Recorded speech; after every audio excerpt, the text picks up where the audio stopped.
សារលិខិតសម្ដេចមហាបវរធិបតីហ៊ុនម៉ាណែតនាយករដ្ឋមន្ត្រីនៃព្រះរាជាណាចក្រកម្ពុជា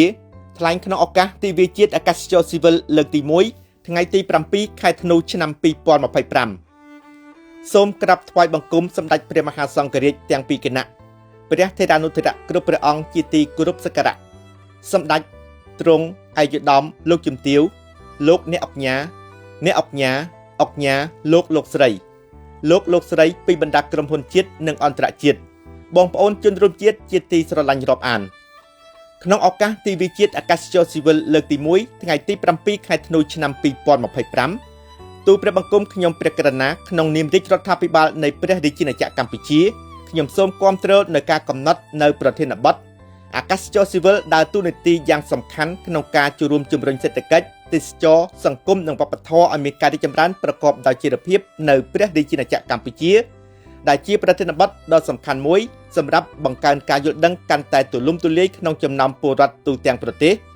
បណ្ដាស្ថាប័នរដ្ឋាភិបាលស្ថាប័ននីតិបញ្ញត្តិស្ថាប័នតុលាការនិងបណ្ដាភាគីពាក់ព័ន្ធផ្សេងទៀត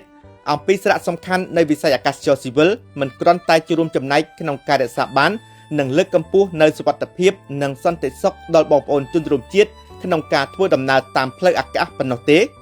វិស័យអាកាសចរស៊ីវិលថែមទាំងបានជួយលើកកម្ពស់វិស័យទេសចរដែលជាវិស័យគន្លឹះសំខាន់មួយនៃសេដ្ឋកិច្ចជាតិ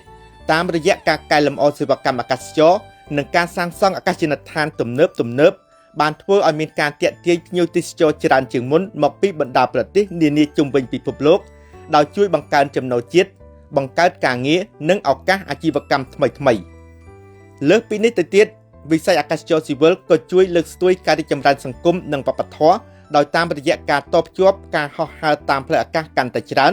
បានជំរុញឲ្យមានការផ្លាស់ប្ដូរវប្បធម៌ការតាក់ទងជាមួយបណ្ដាប្រទេសនានាជុំវិញពិភពលោក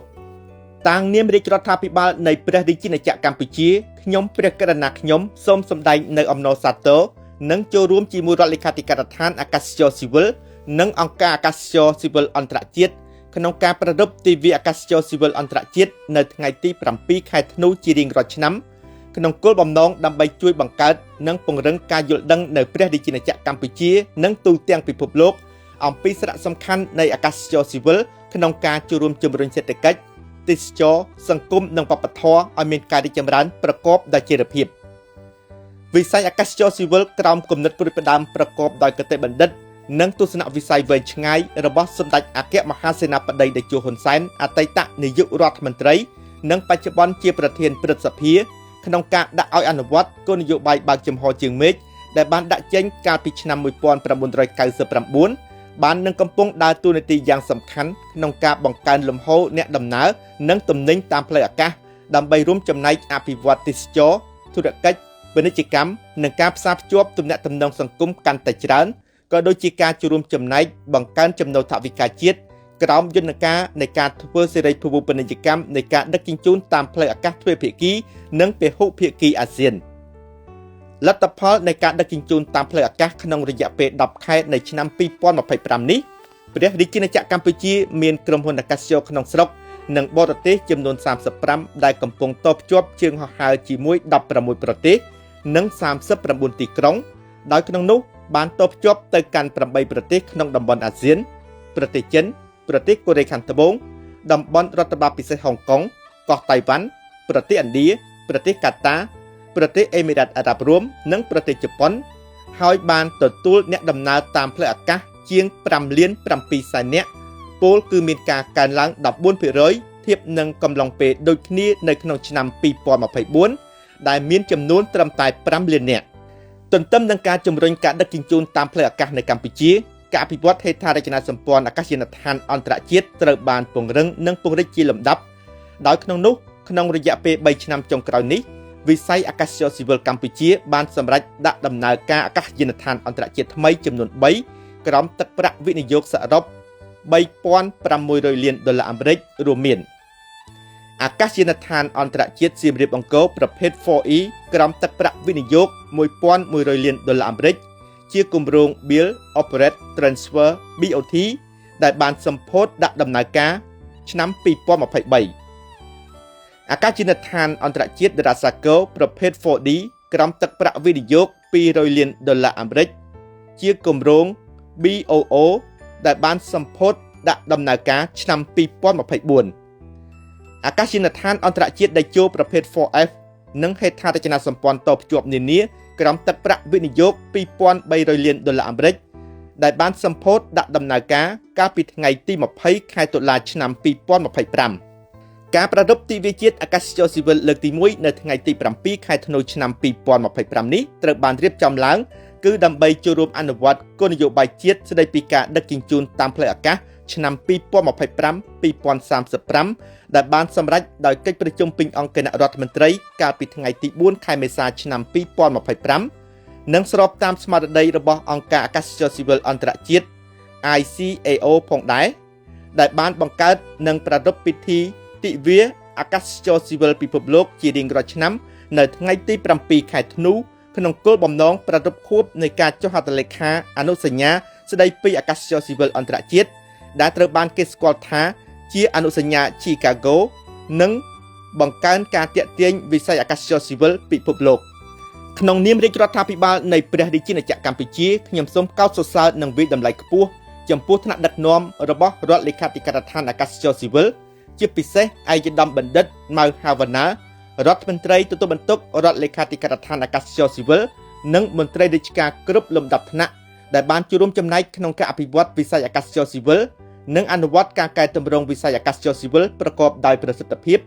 ដើម្បីចូលរួមចំណែកជាមួយរាជរដ្ឋាភិបាលនីតិកាលទី7នៃរដ្ឋសភាដែលបានដាក់ចេញនៅយុទ្ធសាស្ត្របញ្ចកោណដំណាក់កាលទី1និងវិស័យអាកាសចរស៊ីវិលស្ថិតនៅក្នុងបញ្ចកោណទី2ការធ្វើពិពិធកម្មសេដ្ឋកិច្ចនិងការបង្កើនភាពប្រកួតប្រជែងនិងមុំទី2ការលើកកម្ពស់ការតភ្ជាប់និងការបង្កើនប្រសិទ្ធភាពនៃវិស័យដឹកជញ្ជូន Logistics វិស័យថាមពលវិស័យទឹកស្អាតនិងវិស័យ Digital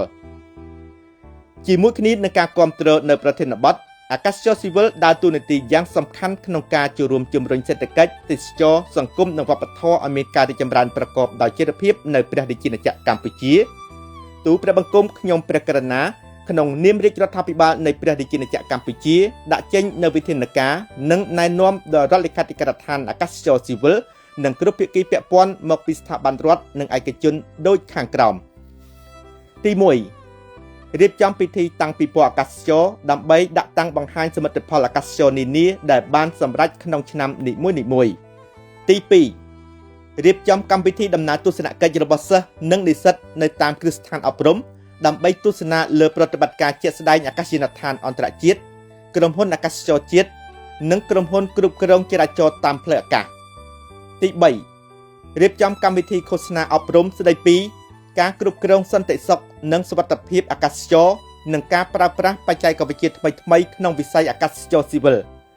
សារៈសំខាន់នៃអាកាសចរស៊ីវិលកម្ពុជាក្នុងការចូលរួមជំរុញការរីកចម្រើនសេដ្ឋកិច្ចពាណិជ្ជកម្មទេសចរនិងការងារនិងផ្សព្វផ្សាយវប្បធម៌កម្ពុជាទៅកាន់ពិភពលោកផ្ដួចផ្ដើមការកសាងនវានុវត្តន៍និងការការពារបរិស្ថានក្នុងវិស័យអាកាសចរស៊ីវិលជំរុញការទាក់ទាញយុវជននិងយុវនារីចូលរួមបម្រើការងារក្នុងវិស័យអាកាសចរស៊ីវិលនៅកម្ពុជាជំរុញកិច្ចសហប្រតិបត្តិការអន្តរជាតិក្នុងការអភិវឌ្ឍវិស័យដឹកជញ្ជូនតាមផ្លូវអាកាសនៅកម្ពុជាទី4រៀបចំយុទ្ធនាការតាមបណ្ដាញសង្គមដើម្បីចែករំលែកព័ត៌មានគន្លឹះរូបភាពជាក់ស្ដែងនិងទិន្នន័យនៃការរីកចម្រើននៃវិស័យអាកាសចរស៊ីវិលក្នុងប្រទេសតំបន់និងអន្តរជាតិទី5រៀបចំពិធីប្រគល់ពានរង្វាន់និងប័ណ្ណសរសើរដល់បុគ្គលិកទាំងរដ្ឋនិងឯកជនដែលមានស្នាដៃឆ្នើមក្នុងការបម្រើការងារក្នុងវិស័យអាកាសចរស៊ីវិលសូមក្រាបថ្វាយបង្គំសម្ដេចព្រះមហាសង្ឃរាជទាំងពីរគណៈព្រះថេរានុថេរៈគ្រប់ព្រះអង្គជាទីគោរពសក្ការៈសម្ដេចទ្រង់ឯកឧត្តមលោកជំទាវលោកអ្នកអង្គញាលោកស្រីពីបណ្ដាក្រុមហ៊ុនជាតិនិងអន្តរជាតិបងប្អូនជនរួមជាតិជាទីមេត្រីជាថ្មីម្ដងទៀតទូលព្រះបង្គំខ្ញុំព្រះករុណាក្នុងនាមរាជរដ្ឋាភិបាលនៃព្រះរាជាណាចក្រកម្ពុជា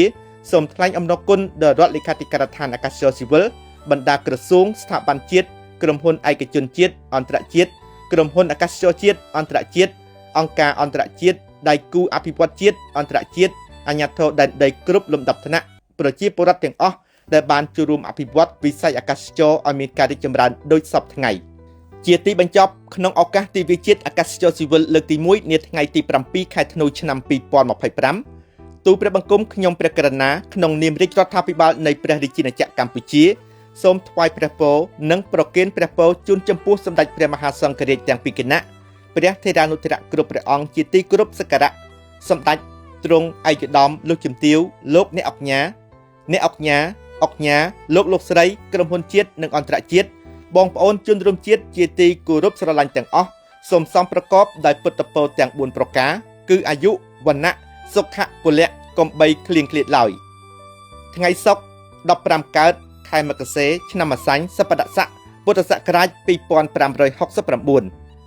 រាជធានីភ្នំពេញថ្ងៃទី5ខែធ្នូឆ្នាំ2025នាយករដ្ឋមន្ត្រីហត្ថលេខានឹងត្រាសម្ដេចមហាបវរធិបតីហ៊ុនម៉ាណែត